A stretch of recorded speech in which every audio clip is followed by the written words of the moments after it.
year with a lot of changes, one-way halls, small class sizes, and a lack of social interactions. Walking around the halls at Fairport High School, it's not odd to see as many friends' faces, groups of kids talking, and the controlled chaos environment of the typical high school day.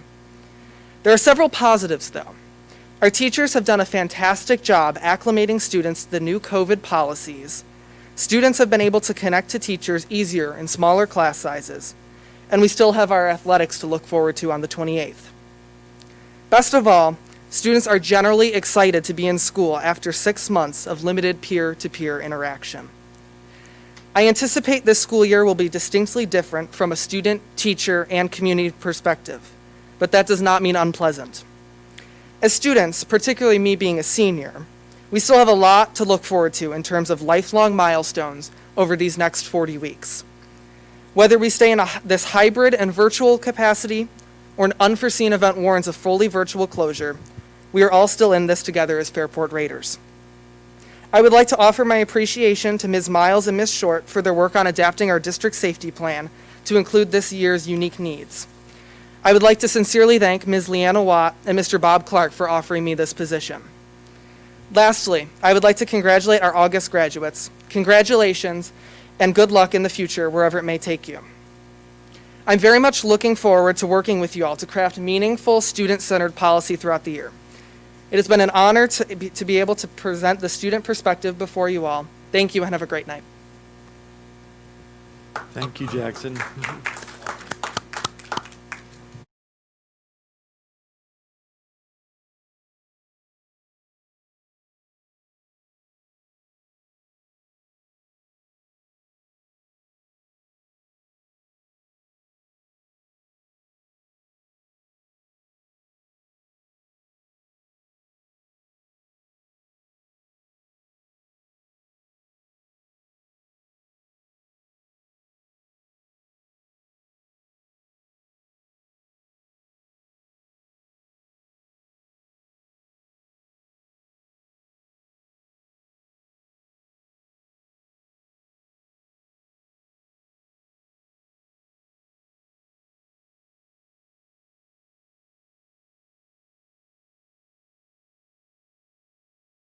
And just to express the gratitude for the kickoff, it seems overall to have gone well. We didn't expect anything to go perfectly. We know there's been traffic challenges and other things here and there, but overall it really has gone well.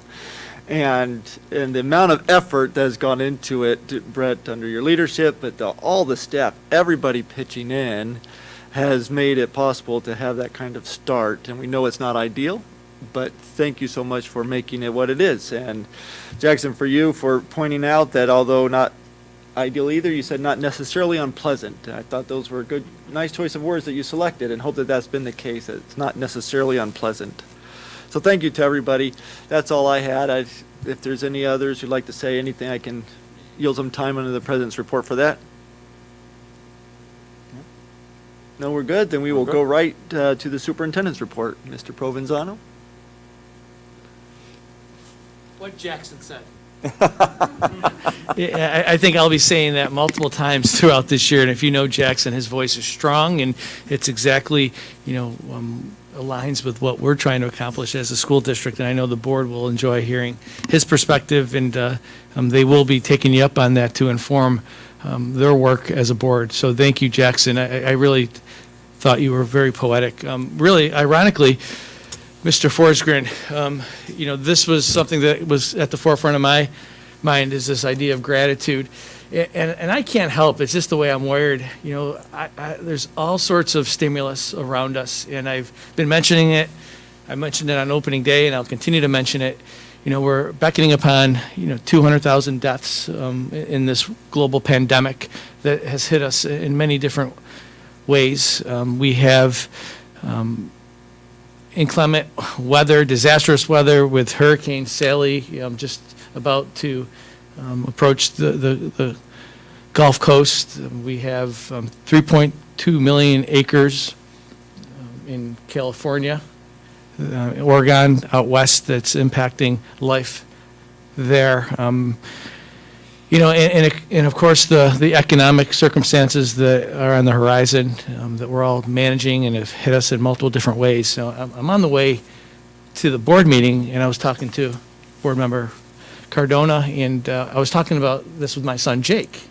He's a Fairport graduate, and I was saying, Jake, how are you dealing with all this? What's happening? And he said something to me, and it was very powerful to hear. Without hesitation, he says, "Well, Dad, aren't we supposed to be lights, right?" And that right there also resonates with me, because I believe that's what our Board of Education wants us to be in all circumstances. This idea of making the world a better place, and that is our ultimate imperative, and that's why I am so grateful for our Board of Education. As we are going through the last 6 months, so much to be proud of and grateful for, but that vision and expectation of making sure that we're doing all we can for our students. I am so proud of our incredible staff, the investment in ownership, the heroic efforts and caring hearts. Our students were incredible over these past few days, coming in focused, ready to learn and be good classmates, ready to make a difference from wherever they are in the K-12 spectrum. And of course, our families, they're incredible partners. So yeah, it takes everybody to bring these moments together. It takes everybody to embrace this idea of how can we be better for each other in Fairport, and how can we be better for each other in the world, how we could support and love and nurture each other. So with all the world circumstances, we pause and reflect, but we also try to make meaning for our world here in Fairport. So I'm grateful for everybody who've made this an incredible opening, and the smiles were strong. Everybody was ready to come, and I think there was this anxiety, or this anxious, healthy anxiety that we will continue to see as we move forward. Our tech team has been amazing, getting virtual materials and technology. That's going to be evolving. We will continue to update our status on our inventory, so as technology comes in, and students will be able to use these resources as we venture into this new world in this very new year. And I'm believing we're poised and we're ready to continue to be better and the best we can. This will be active for the community. It is right now. It's a COVID report card. We have to report every single day to the state positive tests relative to our population. If you go to the website here, you'll be able to see a daily update, and we'll be keeping that based upon the governor and state education department expectations, and Department of Health, an updated tally. We'll be sharing this information with families moving forward. I'm just going to mention the district goals. That first goal up there, developing management plans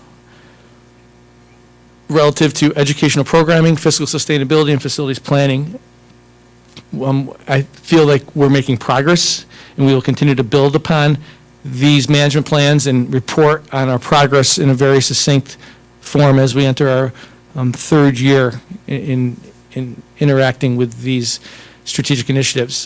This next goal, I see it evolving based upon conversations that we've been having, and I think that this might be part of a larger conversation later on, if the board chooses to do so, about access and equity. The world is around us is changing a little bit, and to supplement this goal, or to go deeper into this goal, there's going to be a goal relative to access, equity, and diversity, but this goal goes deeper, and it speaks more about accountability. It talks about supporting an array of diversity that exists within our school community. We are committed to taking measurable actions to critically analyze our policies, practices, and organizational beliefs. We will review, analyze, and assess programs, curriculum, and instructional environments to promote and provide equitable, accessible, and diverse outcomes for each student. We'll be reviewing student data, developing and implementing culturally responsive curriculum, and focusing on our culture to understand who is included, recognized, and marginalized. adding that to our district goal suite. Also, in this world that we're living in is this idea of instructional technology. It's thrust upon us. The board has embraced it and has an expectation that we continue to develop and implement an equitable digital education framework. This model will extend our educators' abilities to provide impactful instruction to students and to integrate multiple learning environments in the classroom or remotely in a virtual setting. This year, we'll be focusing on building capacity and supporting staff. We'll be seeking feedback from parents, students, and staff in ensuring that access and functionality supports equity and access for all students and staff. So I'm looking forward to finalizing these goals, having administrators interact with them. We had a robust conversation last night at our board workshop, or at the board workshop. And as we conclude, just as we started, this idea of embracing an attitude of gratitude in the midst of the world that we're living in, it certainly doesn't take away the issues that are surrounding us, but it definitely helps us have a different perspective and lens to see things through if we embrace an attitude of gratitude. And finally, I'll be looking forward, Jackson, for the student forum that we're trying to create and work with, I think, Mrs. Kyle to form that. So thank you for inviting me, and I look forward to reporting on that. Thank you, board. Thank you. As Mrs. Watt was taking the picture of the graduates and everybody up front, I realized I was smiling under the mask, and nobody probably knew that, right? But we got to figure out another way to let people know we're smiling and happy and excited and the attitude of gratitude, but sharing those smiles some other way. Thank you. So to Mr. Stevens, the treasurers and investment update. Okay, thank you and good evening. Tonight we have two updates for June for year end of 2019-20 and July, the first month of our current fiscal year of 2021. So we'll start with June. We had a beginning general fund cash balance of $63.7 million, receipts during the month of $5.3 million, disbursements of $22.8 million for an ending general fund cash balance of $46.2 million. Of the 46.2, approximately 20.6 is invested in a mix of ICS and CDARS accounts, which is approximately 45% of the cash balance. You'll note the disbursements for the month are large. That's our final month of the year for payroll, so it's not abnormal to see high disbursements in the month of June. Obviously, during the school year, we have tax collection and state aid that's come in for those. And next, we have July of 2020, beginning cash balance of $46.2 million, receipts of $491,000, disbursements of $2.5 million for an ending cash balance of $44.2 million, of which $30.6 million is invested in the mix of the ICS and CDARS accounts, or 69% of the cash balance. And for the month, as we enter the school year, September, October is when our tax collection takes place, and we'll see the cash balances change during those months. Thank you. Hey, Matt. Yes. So a couple of questions. One is just in terms of disruption from cash flow interaction with the state. Are you seeing any impact so far this year in terms of state aid or state reimbursement? I know there was the announcement of 20% less of reimbursement, or what's the overall impact to the district? And then part two is, do you anticipate any sales tax revenue impact this year due to economic changes? Okay, so I'll start with the state aid. So far, as it relates to 2020-21 revenue, there have not been any state aid payments as of yet for this school year that we've received. So therefore, we haven't seen that 20% withheld for 2021. However, we did have some 19-20 aid payments related to our excess cost, which is always on a delay. That money doesn't come in until August, so it's 2 months after our fiscal year ends. That was withheld 20% of our aid, and then we received notification that our 19-20 final BOCES aid payment would be withheld at the 20% as well. So those are the pieces as it relates to the state aid. As we receive our payments, so we will have lottery payment that in the past comes in at the end of September, so we'll be monitoring that. After that, we have another general aid payment excess cost that comes in December. So those are the next two payments that we'd be looking at to monitor and keep track of. Sales tax, we do anticipate sales tax to be down. I will tell you the final payment for the 1920 school year, for our fiscal year, was down, but not as much as anticipated. So as those come in, we are monitoring those too. So anticipate them to be lower than previous years. Okay. So as spending, we don't get reimbursed on sales tax from internet sales, I imagine. County-based sales. Okay. Sales tax, Right, yep. okay. Yep, so it's a sales within Monroe County that are then distributed to school districts. Okay. Statewide, though, that started this year, though, right? Yes. Collection on Yes. online sales, but I don't know how they track. who I'm it not sure how it's belongs tracked. to. You'd have to Right. report it, I believe, so. Yeah. Either way, that's not been in the past, so it might be a little bit of a mitigating factor, but again, I don't know how that comes down to the Yeah, county I'm just level. saying during a quarantine, right, so a lot of local spending in Monroe County has shifted to online sales, right? So people aren't spending as much locally, but they are spending more on Amazon. Yeah. And if we're not getting a piece of that tax revenue, that's could have an impact, so. Well, the- Correct. The state is now, right, it's just how are they tracking it, and do they get it down to the local level? Yeah, yep. Because I've contributed, I'm sure you have. I always check yes on that box. Yeah, and another simple thing to do is when your car is up for re-registration, don't mail it into Albany, drop it off at one of our local offices, and that tax stays in the county, because it goes through the county clerk's office. Let's as tweet opposed- that one out. So the Okay. pink envelope, just forget that, drop it off in a drop box at one of the local offices, and that tax stays here in the county. Mhm. Yeah, thank you. Any other questions or comments about our finances? And okay, we are at the consent calendar, which includes both of those reports for approval and then our other minutes and some bid recommendations. All need a motion to approve. Tim, thank you. Judy, second.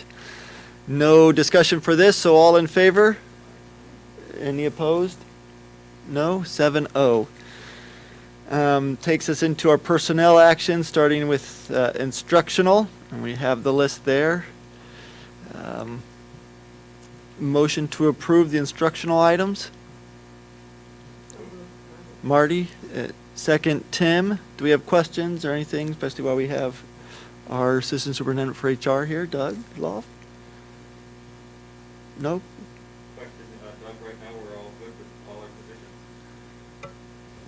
All teaching positions are full? Yeah, as far as instructional positions are full, Yes. we're always looking for bus drivers and some other positions. We're getting close with paras, we need some more building subs, but as far as classroom coverage at the moment with all of our instructional, we're covered, yeah. Great. Thank you. It's great, quite a summer of recruiting, I think, and, okay, all in favor? Aye. Any opposed? No, 7-0. Non-instructional staff approvals, motion to approve. Moved. Tim, second. Joyce? Thank you. Any questions on this area? No, all in favor? Aye. Any opposed? None, 7-0. Athletics, motion to approve. Moved. Tim, I'll second that. Questions, comments? No, none, all in favor? Aye. Any opposed? None, 7-0. And then finally, our annual approval of the superintendent contract, the extension. Motion to approve. Judy, first, thank you. Second? I have a lot of seconds. Erica, we'll go you officially, okay? Questions or comments? I'll comment. Thank you, Brett. We are happy to renew the contract, extend it another year. Appreciate the hard work. If it's not too embarrassing, I will mention, as I said, but I'm gonna make it public. You worked really hard. I've never seen you so tired as I had just a couple of days before school started, or maybe it was the first day. I think it was the first day of school, right? And you had worked really hard. I know many other people have, but thank you for all that hard work. And May you get rejuvenated. I would like to apologize for blowing up your phone late at night or on the weekend. Questions and concerns. You've been awesome, Brett, and you're very patient with us, and I appreciate that, so. Well, I appreciate the Board of Education, but I also appreciate our incredible administrative team and our teaching staff and educators surrounding this entire district. So it takes everybody, and, I'm grateful for their contributions and support as well. Some of you are sitting in this audience right now. Thank you. And your family. Of course. They have sacrificed a lot while we are navigating through this, so we appreciate all that they have done for the district as well. Thank you. And that's your priority, recognizing others. You've also pushed all those through before yours, so. All in favor? Aye. Any opposed? Good, 7-0. That could have been awkward. Okay. The presentations for our 2019 capital improvement project. Is that you, Mr. Stevens, kicking us off, or who are you handing off to? Yep, tonight we have Mark Esposito and Troy Williams. Mark's with Campus Construction, and Troy is with LaBelle Associates. They'll be walking through the presentation tonight. If you just want to give me the go-ahead and I'll move it forward. Oh, you got a clicker there? Oh, perfect. You don't need me. Good. Good evening. My name is Troy Williams from LaBelle Associates. With me, I've got Mark Esposito from Campus Construction. And tonight we'll just give you a brief update on where we are in the process of the overall 2019 CIP design. Yep, there it is. So where we are now, we have completed the construction documents process. What that means is that all the detailed components of the design have been coordinated across all the disciplines, architectural, structural, MEP, and so on. All the life safety items have been coordinated. All user group meetings have been conducted, and the feedback from those meetings incorporated within the design themselves. It's a little bit clipped off there, but our next step now is to submit the project to the State Education Department for approval. We are having some discussions with State Ed right now. Troy, what does that entail? I see it is cut off, but the rest of the page says, right, pending discussions with SED project manager. Yeah, we want to make sure that we are aligning our submission with our, as Matt would say, our debt falling off, and just to make sure that we have our submission date properly aligned. Yeah, I can jump in. So as part of the project planning process, we do have on our maximum cost allowance, the 5-year roll-off is December 4th. So we want to be sure that this project isn't on the books. We've received some information that SED may be changing the process a little bit for when the project manager picks up the project and places a date on the maximum cost calculation. So we need to be sure that that is after December 4th. So we're trying to get some conversations with SED, facilities planning, to give us that exact date or the time that they actually do that calculation. Typically, it's been commissioner's approval date in the past. Correct. So districts could manage that process to be sure it didn't get approved until after that roll-off. Because of our project timeline and the tightness of aligning it with that fall-off of the aid piece, we want to be sure we've lined that up properly. Correct. And it's substantial. It's over $7 million of money freeing up on the aid realm for our building aid. I was gonna say, that's part of what we hung our hat on, right? And Yes. putting it out to the community, so we better make sure we get that right. Yep, so that's what we're being sure that lines up, so. Correct. And Mark will go into the fact that even if we have to wait until the December timeline, we are still on track with our original projections. And Troy, you mentioned that you've been in touch with SED and We have been in starting touch with communication. SED, correct. And so far, building aid is still all there. To our We understanding. haven't heard anything. We haven't heard anything to the Because contrary. who knows what's going on in Albany, it changes day to day, so I'm just making sure that we're still. Correct. There is a lot still- of turnover there, and especially SED, so yes. Okay, so we we're haven't still- heard anything still on to the same contrary. path. Correct, okay. So, Troy, specifically, and I mean, I assume that you're working with other districts in capital projects. And they're still receiving building aid? It's flowing normally and no issues? Everyone is still going through the same pains that you guys are and making do Okay, with the information that they're getting out of Albany. okay. But there's no district that has been surprised? No, because the building aid doesn't flow until 18 months after final cost reports are submitted. So Correct. no one has gotten any surprises from New York State yet with regards to building aid that we know of. Okay. Quickly knock on some wood. Troy, the monitor and adjust period, it shows from August, so we're in it now kind of thing. What does that entail? What's the, I don't know, the leeway given what's going on in this time period? So this is per our last board workshop. Oh, thank you, sorry. Yell through a mask, but not into the mic. So per our last board workshop, we were talking about an opportunity for the Board of Education, the district, to change the plans if we had to moving forward. We would have until that contract award date, which right now we've got scheduled in March at a board meeting, to physically, after we bid, award the contracts. We'll have up until that date to make any changes or not proceed with the work in that time period. So that's kind of, we just wanted to highlight it because it was one of the discussions from that workshop. Okay, thanks. Timing-wise for us then, should that be the case, obviously you wouldn't want it to happen February 28th of 2021, right? So what would be a more ideal time period for making those kind of decisions?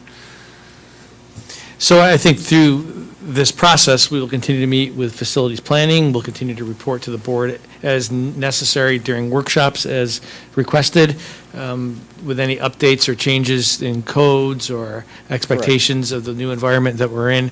I think that you'll see as we move forward in this presentation that there's some flexibility throughout the project to adjust, certain environments. So, It certainly gives us an opportunity to be responsive as new information is released and as procedures change.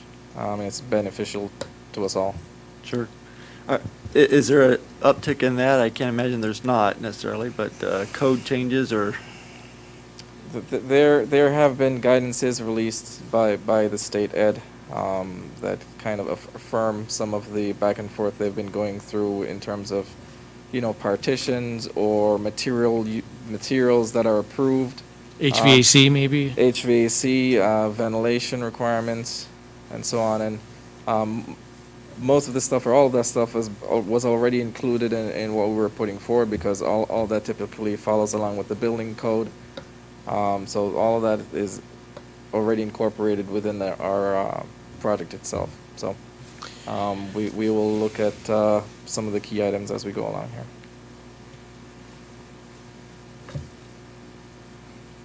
And just if I could just jump in and add, Sure. the portion we're talking about for submission is the first phase of the project, which is the high school portion, just to clarify that piece. Right, but we had called phase 1 and 2, right? But there's a phase of this project itself you're referring to right now. Yes, yep, Yeah. of this project. Within the 2019 The phase CIP. of the Right. phase. Yes. Phase of the phase, yeah. Just to make sure we were clear, right? So, if you scroll up a little bit more. So within the phase 1 scope itself, it is, the lion's share is at the high school. It involves infrastructural and BCS improvements and renovations. Primarily the science classroom wing, full gut renovation, the kitchen and cafeteria, which goes hand in hand just due to the proximity of the science wing being over the kitchen cafeteria. So that goes together. There's some minor renovations in the gymnasium for finish upgrades, refinishing the floors and paint and so on. Boiler replacements, we know that those have been hanging on for a long while, and those have always been a sticking point throughout the BCSs. Team room upgrades. The lockers have seen better days maybe decades ago. And then just We've heard that for a long time, yes. and then just HVAC systems and controls that will get upgraded as part of the spaces that we'll be impacting. Last but not least, the multi-purpose turf field, which is also a part of the project. Now, doing something everybody probably hates, I'm sorry, I'm going to do it anyway, because ideating, we learned, I don't know, somewhat late about our wind ensembles, things like that the rooms are probably using now don't allow them to do what they're supposed to do, right? They have to be, 12 feet apart. I look at gymnasium renovation, wonder, is there anything that can be done more to make that more acoustically acceptable to those types of classrooms, if they're able to use that, or? So we, as part of our renovations to the gymnasium, we definitely are addressing the acoustics within that space, and we'll be putting up additional acoustical panels in the ceiling, in the rafter area, and all around the perimeter itself. So. You ask any true blue musician, they would say it's still going to be Oh, it's gonna be gymnasium. terrible, absolutely, right. I remember I mentioned that once, only once. Oh, no, I agree, but if that's what they're relegated to You're for a right, time period, yes. you know, what can we do to make it at least a little As bit? they're doing right now, as they're Not doing in our schools. unpleasant, at least, right? Using Jackson's words. So like I said, key health and safety improvement initiatives within the project, hand washing and hand sanitizing stations. The materials that will be incorporated will be of a non-porous, highly durable, highly cleanable surfaces. Airflow will be improved, like we said, to meet and exceed current code requirements. And then the new HVAC equipment that is incorporated as part of the design will, from its onset, be equipped to use high efficiency MERV filters. Existing units, we are evaluating them, and those units are being outfitted with high efficiency filters as well. Potable water in the multi-purpose field, and all the units will have the capability, when outside temps allow, like kind of right now, to introduce 100% fresh air into the spaces. It's an economizer mode. Mark, have you seen spikes in certain materials at all? Cost of materials in certain, or everything's still pretty good? Lumber's been going up from what we've seen, and then to get a lot of the polycarbonate, plexiglass materials are very difficult at this point. The market used them up quite early in COVID to get separations. Now, it says current codes. Have codes changed any during this pandemic?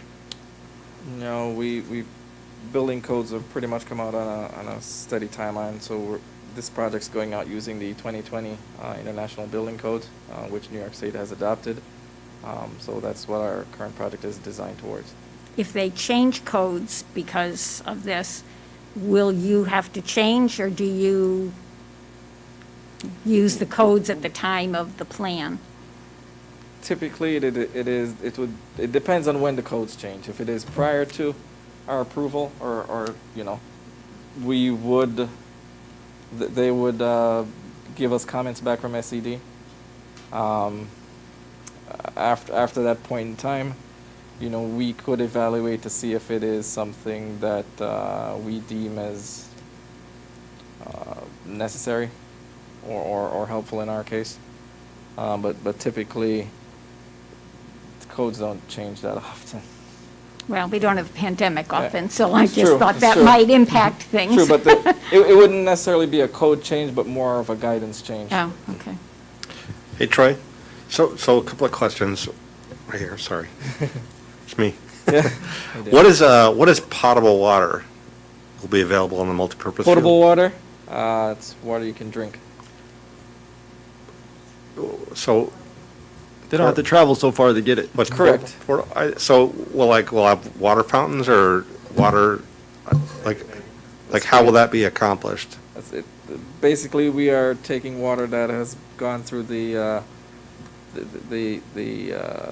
filtration process as part of the regular water that's available here, and make it available out there, which it currently Okay, isn't. just with a faucet or, Damon, if The you think spigots. about when a football team or another team would be out there and they have one of those trough systems, okay, yep, they would hook up that, and that would be able, so they'd be able to Okay. drink out in the. I got you, okay, all right. Sports.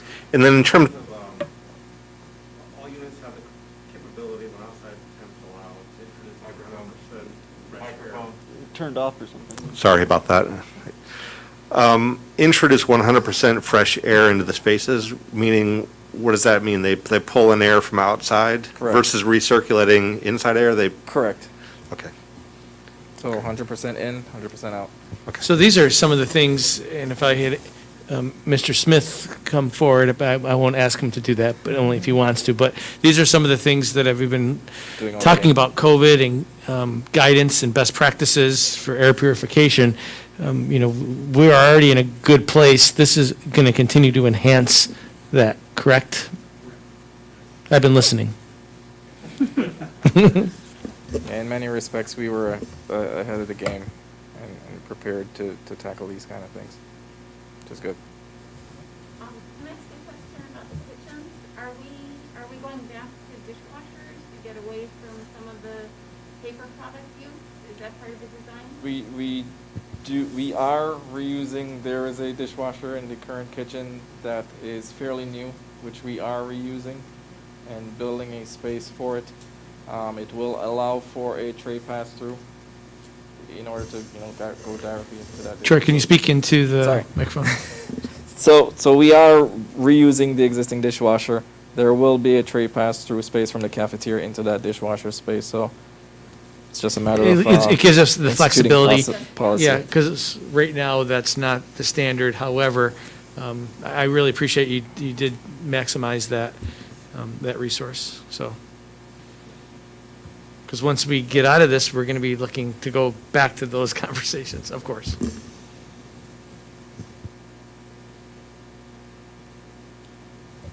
Help me out here. So, part of the design process, like I said, we've had our user group meetings. There were many user group meetings with the science department for each space.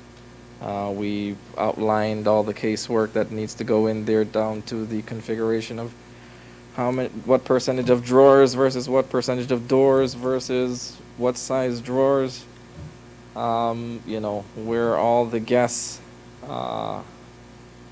services are going, the size of the sinks. Very, very detailed and meticulous meetings. And the photograph is current, and the That's drawing is expected. Correct. Yep, that's current. That's current. versus 1970. Make Proposed. that happen, that looks awesome. That's the best room too. Oh, yeah, I know. Yeah.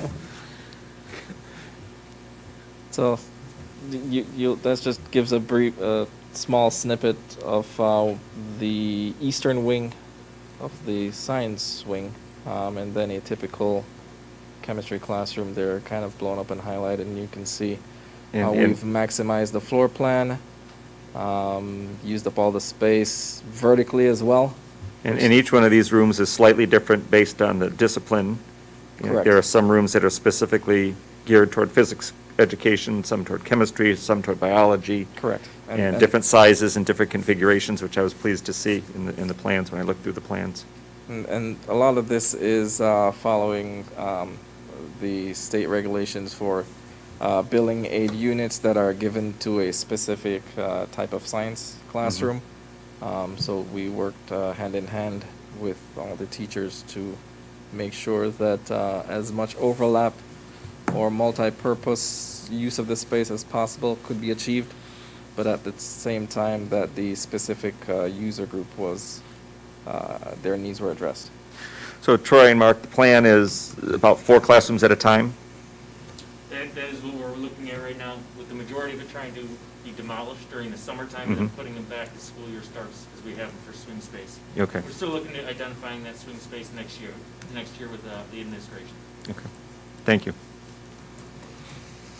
And then on to the cafeteria. If you take a look at the area off to the right, that's where the kitchen, you start at the top, from receiving to storage to kitchen to faculty. All of that wing off to the right is below the current science wing. So there will be a lot of activity in that area once we actually start working. And the white area is the serving area, correct? Center? Correct, Yeah. that white area.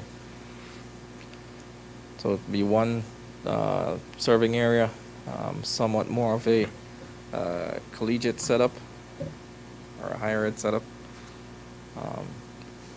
which allows for increased, I want to say surveillance, but it allows you to Increase observe more. visibility. Increase visibility. There you go.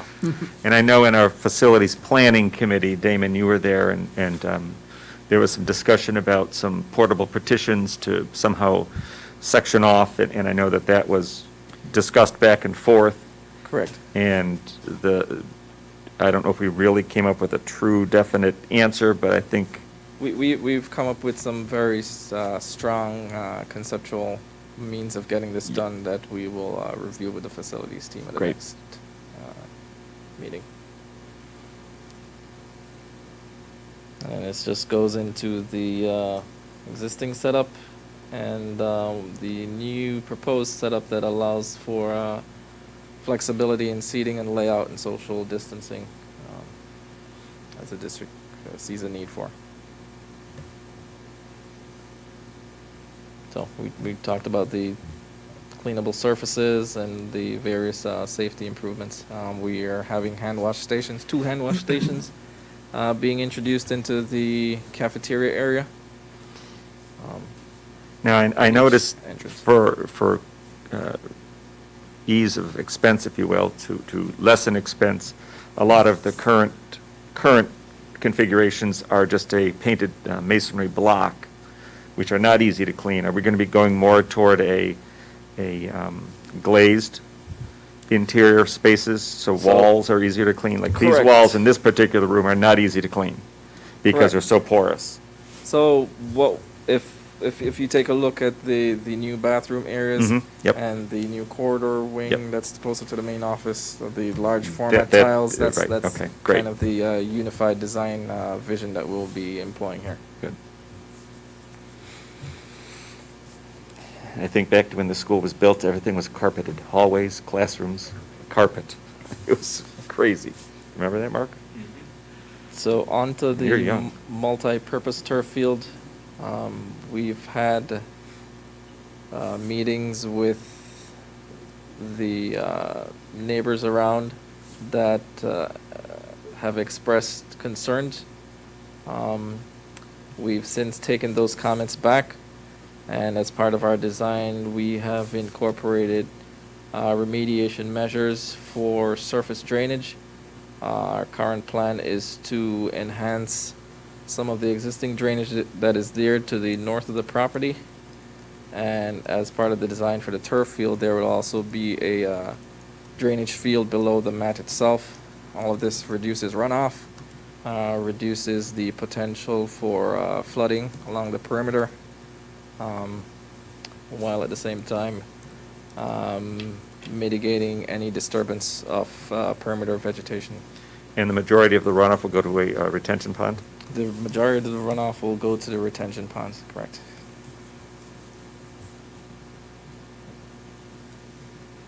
There you see the layout of the field.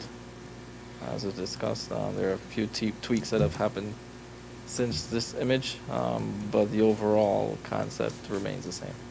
So the outfield fences are portable, so you can use a practice, looks like a practice soccer field there? Correct, Those correct. are- Okay. Space-wise of what's out there currently, is this about the same space? Are we adding a little bit more space to this, to what is currently out there in that area? It may be very little encroachment on the other spaces. Anything that we've done there to change dimensions is to accommodate the program itself and to also maneuver around the slopes that are out there. And we are balancing our cutting of what's out there and filling and so on. So is that, it looks like cross, boys and girls lacrosse, it looks like soccer for the fall, field hockey, Correct. yep, Baseball, softball? baseball, softball. Will there be a direct sidewalk instead of having to go around 65 different ways to get out to that area? Because it's so inconvenient to walk out to that field currently. If you Like I look see, off I to see the sidewalk here to the south. Correct. And that will be hopefully just a straight sidewalk to the parking area. Correct. Thank you. Conveyor belt. Heated, He did compare. heated conveyor belt. I remember the restroom that's out there now. Is that part of this, or no? Is the restroom over on a different field? There aren't any restrooms that are currently a part of it. It's in the multipurpose field right now. It's The concession stand, by right? the concession stand. Which is Right. kind of by this lower backstop area.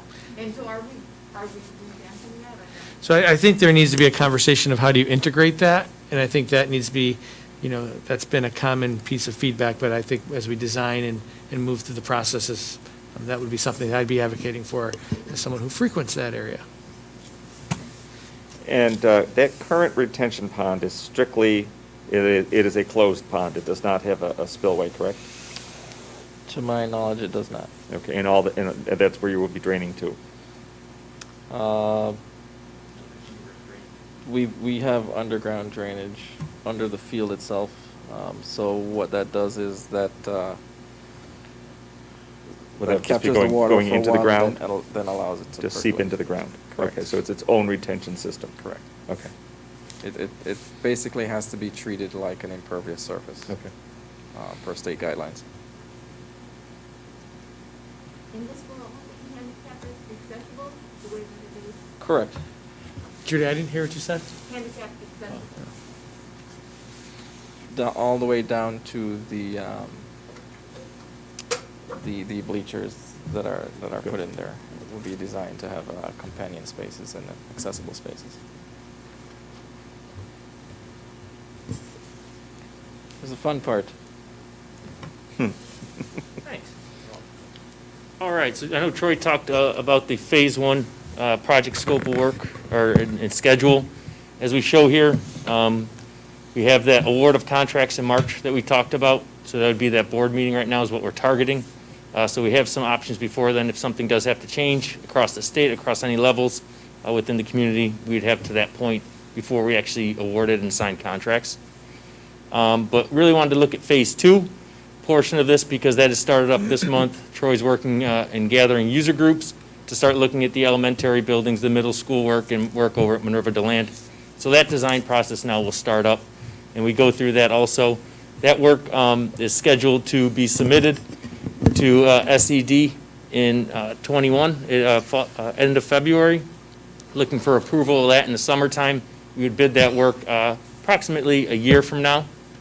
So we could start that work going into the fall of '22. This would include the vestibules, security entrances. It would include the JA parking lot and the new classrooms or the refurbished classrooms updated Yep. at Martha Brown and JP. Right. And all the boiler systems in all the schools? Correct. Correct. So that has quite a bit of work going at each one of the buildings themselves. So there's a lot of work now getting out to different user groups rather than what he's been working on with just the high school groups to up And to the date. whole wall system at Minerva? Yes. So that was just to bring it back. So that's kind of what we're getting ourselves into now with the submission of SED imminent.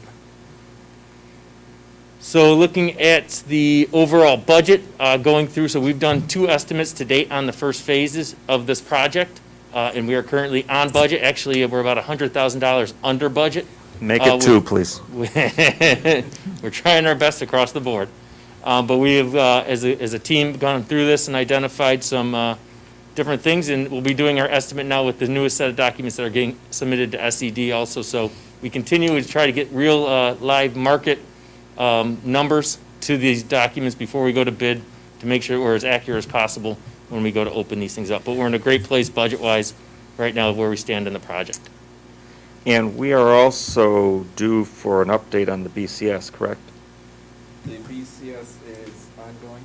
We finished our field investigation work. The BCS is ongoing. We finished our field investigation work. We have to arrange for user group meetings to begin.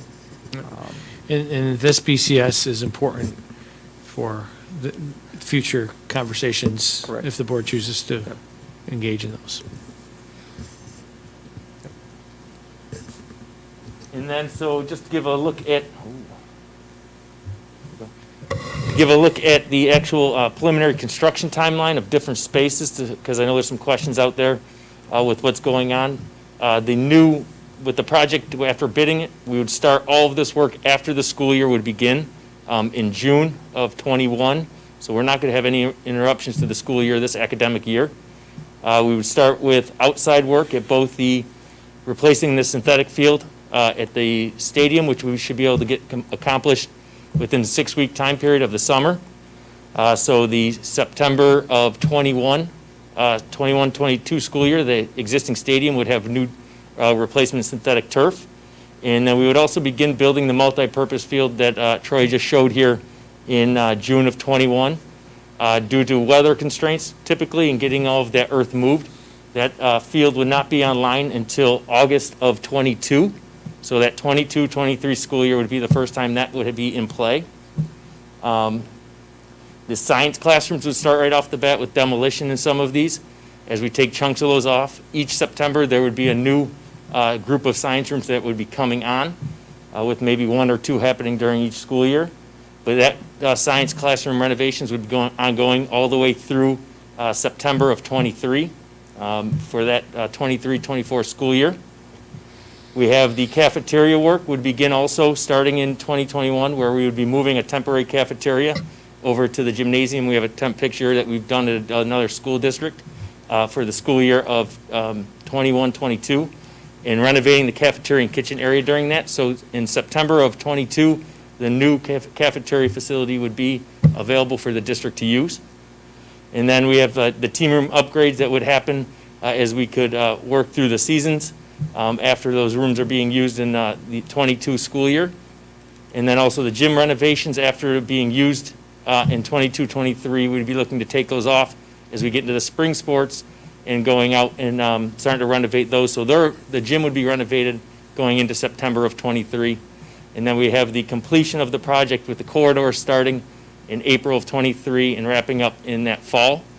So then this final cost reports for this phase of the project would be due at the end of 23, December of 23, submitting those to the state.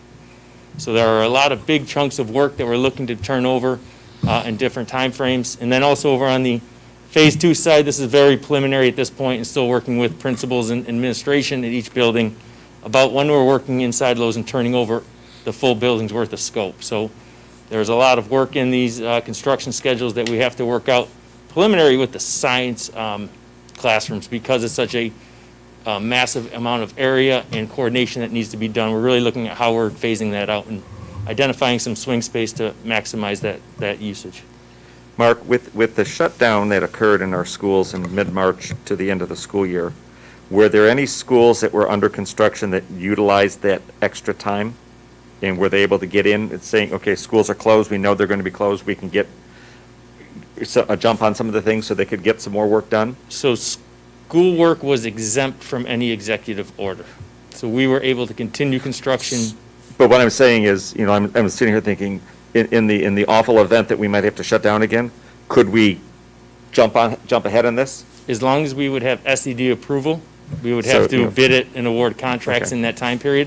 So But if instead of starting in contracts- June, we might, if this was this past year, great, start May 1, give us an extra 6 to 8 weeks. We would work with contractors and make sure that we could expedite that schedule Great. to meet any of those dates. So there's some flexibility in that if certain things arise that we could take advantage of. If it meets our timeline, Yeah, though. I mean, if yeah. it's outside our timeline, like. And there'd be things that we would work with the contractors that were on board to do that. And we were very successful with that March through, I'm going to say all the way here to last week, expediting Yeah, some work yep, yep. across the state in different districts and working on that.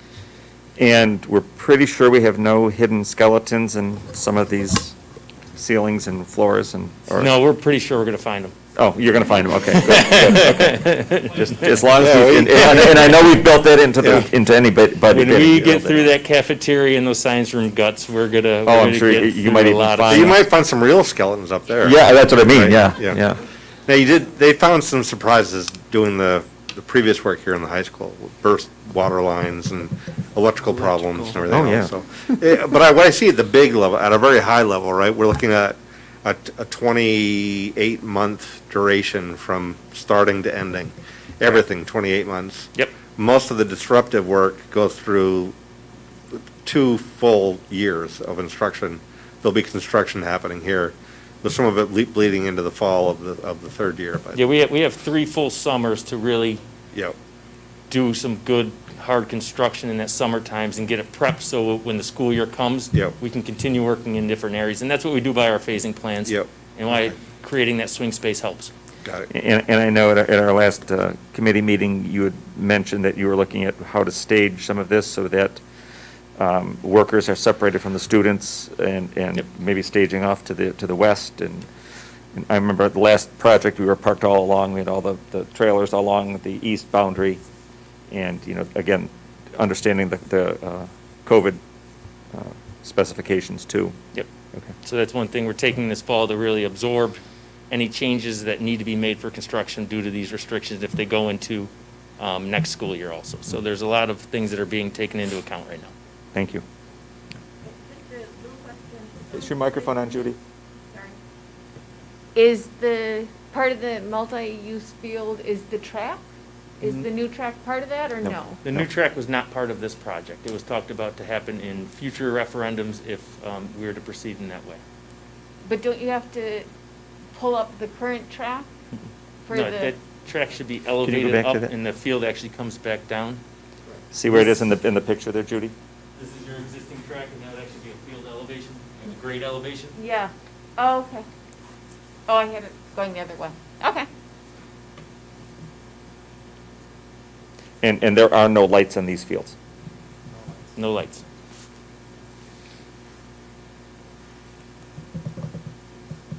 And then just to show an example of what a temporary cafeteria and serving line would look like, we utilized this over at Honeywell Falls Lima over the entire last school year. And it actually worked out so well, and for COVID purposes, they kept it there and are utilizing it again this school year also, after turning over their brand-new cafeteria and kitchen space. And Aaron was firsthand at that and knows some of the difficulties going through it and keeping it clean every day, so that's something that having him on staff here is going to help us get through this project even more so. It's a glutton for punishment, that Aaron. Are there any questions? Oh, we didn't ask enough yet? Always fun. No, everybody's good? Thank you. Thank Troy you. and Mark, Thank you. thank you very Thank much. you.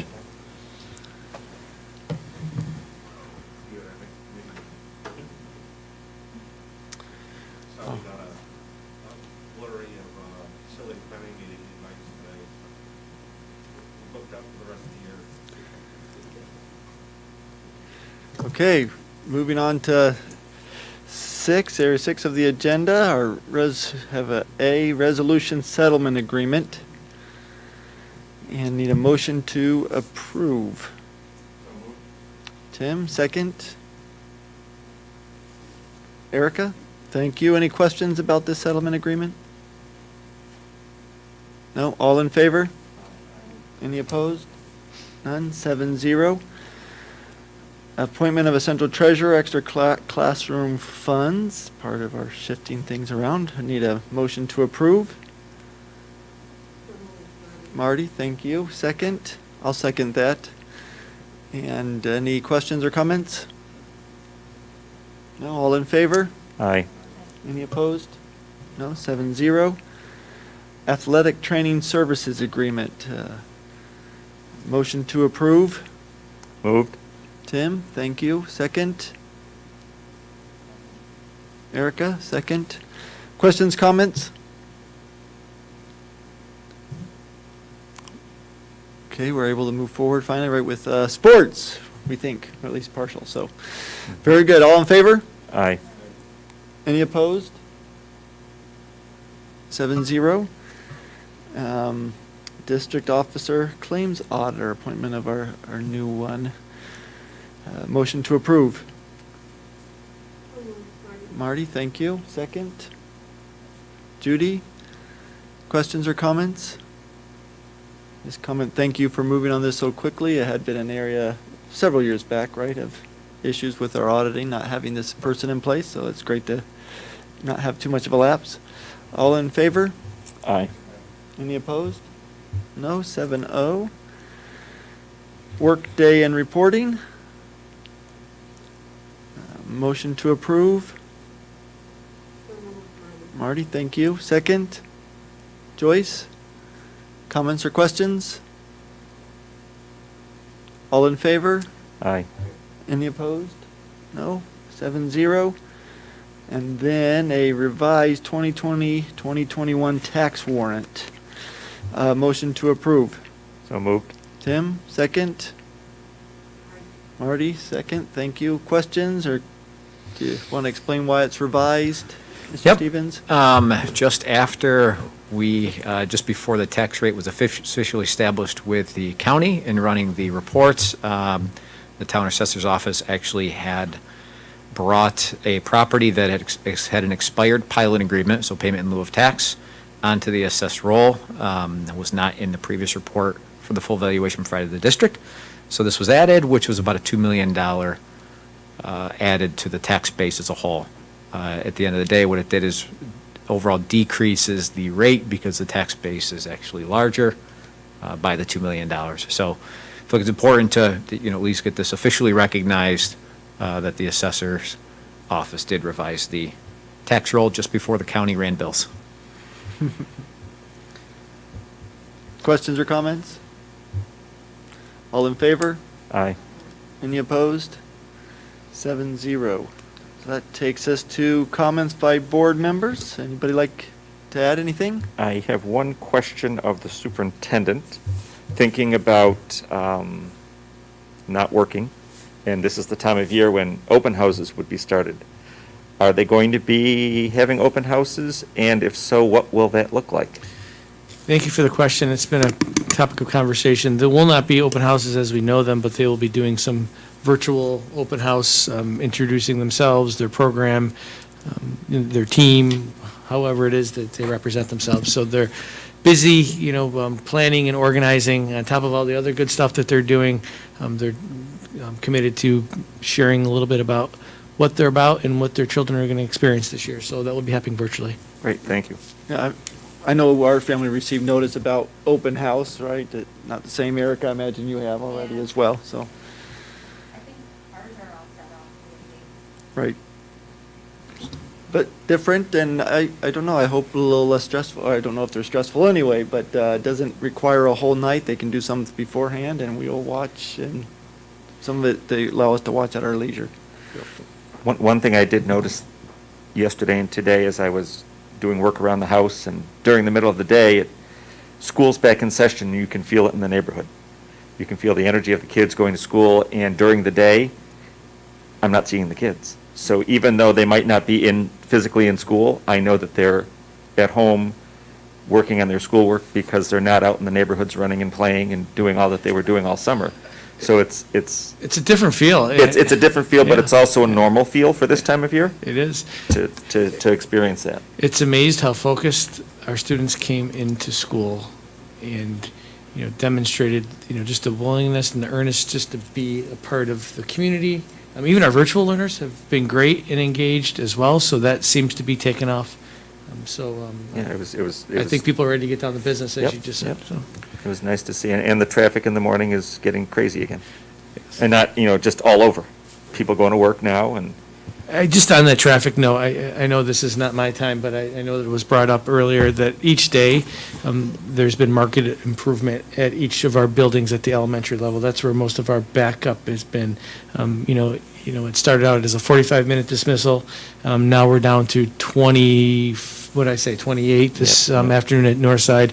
Brooks Hill and J.A. has been about 22 minutes. So, we're tweaking it, monitoring, and adjusting, and I appreciate everybody's patience, but our administrative team is dead set on trying to make that as effective and efficient as possible. So thank you for your patience, everyone. We heard a lot of good feedback on that application that the parents have, where they can check in and then they're tracked on GPS, and, it's pretty slick, and I think that's very timely as well.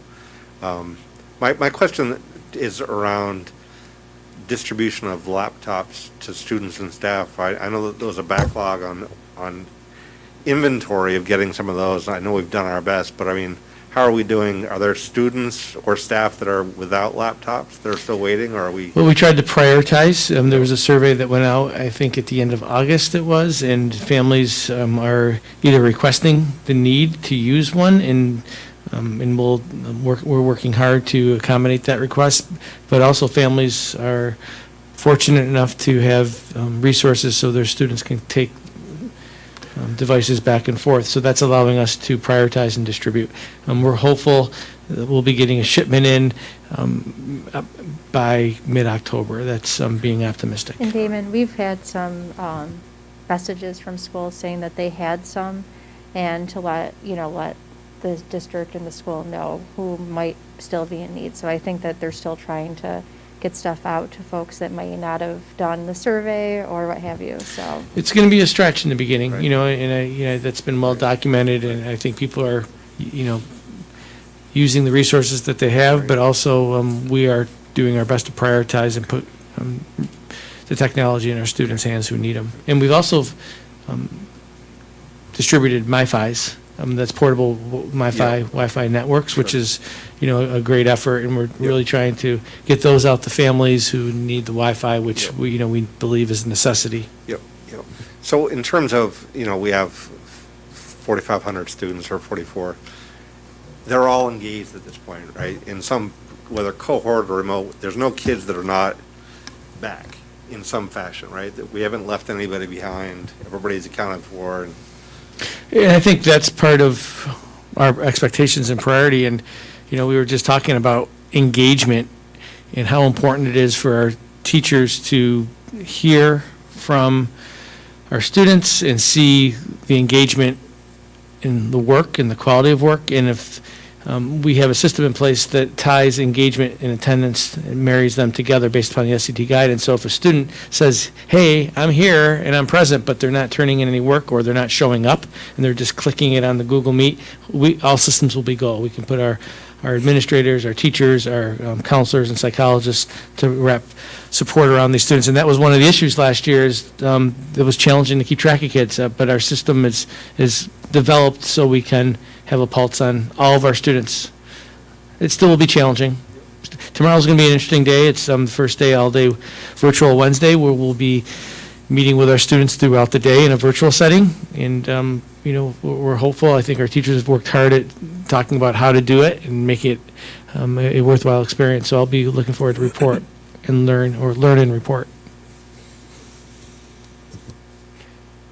One more thing I'd like to add, and this is semi-school related, but it's more community related. Both the town of Parenton and the village of Fairport are in the beginning stages of reviewing their comprehensive plans. And there is going to be an opportunity for all residents to be involved, and they're looking for feedback, information about everything that goes on in our town and in our village. If you go to either the village website and or the town website, you can get right to the comprehensive plan update links, and it's worthwhile to just take a look, and we want as much feedback from as many residents as we can, because the idea of a comprehensive plan is to see what we have, what our residents would like, what our infrastructure is, and everything about a community. And it's basically our plan for the next 10 to 15 years. So if you have an opportunity to get involved in that, or to at least go to some of the meet and greets and fill out the surveys, please make sure you do that. I'm sitting on the town's planning committee, so that's been interesting as well. Yeah. Good, I was going to ask about, there has to be some degree of crossover where we'd want to try and find some synergies, Yep. right? And it's been a great process in that. There's only been one meeting, but we're going to continue to follow up on those, because I do see so many overlays, and that Venn diagram is sticking out, and I'll be looking forward to building the connections. That's great. Has the school been involved at that level? I guess sometimes my impression is it's not quite been involved at the levels that we think. We've always had some type of involvement at some point in the comprehensive plan. I think this year, especially in the town, they're looking at it more to be on a regular basis. In the past, they would just have a moment where they'd interview the school personnel and the school administration, and that would be it. But now the administration is part of the whole process. Yeah, good. Anybody else, comments or questions? No? Then a motion to adjourn? Move. Judy and Joyce, second. All in favor? Aye. Any opposed? None, 7-0. We are adjourned. Thank you, everybody. Have a good night.